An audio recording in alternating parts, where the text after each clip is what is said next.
আসসালামু আলাইকুম। আজকে আমি আপনাদের সঙ্গে শেয়ার করব 2 বছর বয়সী বাচ্চাদের জন্য কিভাবে আপনারা গজ কাপড় দিয়ে সুন্দর ডিজাইনের জামা তৈরি করতে পারবেন ঘরে বসে। তো আমি এত সহজ করে আপনাদের জন্য ভিডিওটি তৈরি করেছি। যারা সেলাই কাজে একদম নতুন আছেন তারাও যদি ভিডিওটি লাস্ট পর্যন্ত দেখেন, আপনারা কিন্তু খুব সহজে সুন্দর ডিজাইনের বেবি ফ্রকটি আপনার নিজের বাচ্চার জন্য তৈরি করে দিতে পারবেন। ঠিক আছে, তো আমি এখানে টোটাল 1 গজ পরিমাণ কাপড় নিয়েছি। এই ডিজাইনার জামাটি তৈরি করার জন্য আমি এখানে সুতির ভয়েল কাপড়টি ব্যবহার করেছি। ঠিক আছে, আপনারা চাইলে যে কোনো ধরনের কাপড় দিয়ে এই সুন্দর ডিজাইনের বেবি ফ্রকটি তৈরি করতে পারবেন। তো কাপড়টিকে আমি মাঝখান দিয়ে ভাঁজ করে 2 পার্ট করে নিয়েছি।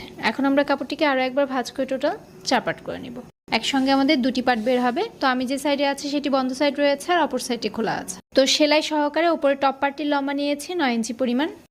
এখান থেকে স্ট্রেট দাগ কাটবো এবং দাগ অনুযায়ী কাটিং করে নিব। এখান থেকে আমি কাঁধ নিচ্ছি 8 ইঞ্চি, 8-এর অর্ধেক হচ্ছে 4 ইঞ্চি। তো যতটুকু কাঁধ নিয়েছি তার থেকে আমি হাফ ইঞ্চি বাড়িয়ে 4.5 ইঞ্চিতে মার্কিং করে নিচ্ছি।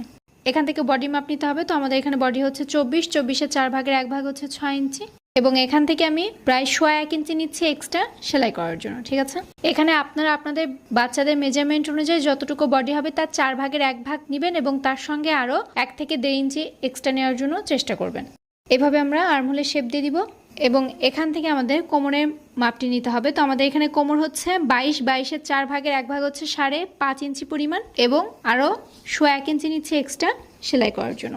তো এইভাবে বাঁকা করে আমরা দাগটি মিলিয়ে দিব। গলা চওড়া নিব 2 ইঞ্চি পরিমাণ এবং সামনের গলা লম্বা নিব 3 ইঞ্চি পরিমাণ আর পেছনের গলা লম্বা নিব 2 ইঞ্চি পরিমাণ। এভাবে বক্স বানিয়ে দিব। সামনে এবং পেছনে কিন্তু আমাদের গোল গলা হবে, এর জন্য রাউন্ড করে দিতে হবে। এখান থেকে হাফ ইঞ্চি পরিমাণ শোল্ডার ডাউন করে দিব। এভাবে দাগটি আমি মিলিয়ে দিব। এখন আমাদের দাগ অনুযায়ী কাটিং করে নিতে হবে। তো সবার প্রথমে আমরা পেছনের গলা কাটিং করব, তারপর পেছনের পাটটি সরিয়ে ফেলে সামনের গলার অংশ কাটিং করে নিব। পেছনের পাটটি এরকম করে সরিয়ে রাখতে হবে, সামনের পাটের গলার অংশ কাটিং করে নিতে হবে।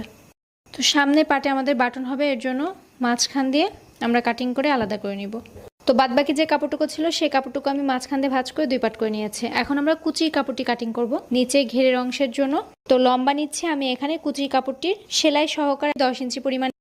তো 10 ইঞ্চি লম্বা নিয়ে আমি কাপড়টি কাটিং করে নিচ্ছি। তো কাপড়টিকে আলাদা করে সরিয়ে রাখবো। তো আমরা আরও একটি ছোট কুচি দেওয়ার কাপড় কাটিং করব। এই কাপড়টির লম্বা নিচ্ছি সেলাই সহকারে 3.5 ইঞ্চি পরিমাণ। ঠিক আছে, তো 3.5 ইঞ্চি পরিমাণ লম্বা নিয়ে আমরা কাপড়টিকে আরও একবার ভাঁজ করে নিচ্ছি।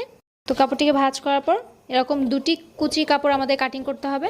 মাঝখান দিয়ে কাটিং করলে কিন্তু আমাদের 2টি এরকম কুচি কাপড় বের হয়ে যাবে। ঠিক আছে, তো দেখুন আমাদের 2টি কুচি কাপড় কিন্তু বের হয়ে গিয়েছে। বাদবাকি যে কাপড় রয়েছে সেই কাপড়টুকু দিয়ে হাতার কাপড় কাটিং করব আর পাইপিনের কাপড় কাটিং করে নিব। ঠিক আছে, তো হাতার কাপড় কাটিং করার জন্য কাপড়টিকে আমি এরকম করে একবার ভাঁজ করে 2 পার্ট করে নিয়েছি। দেখুন চওড়াতে কতটুকু আছে কাপড়টি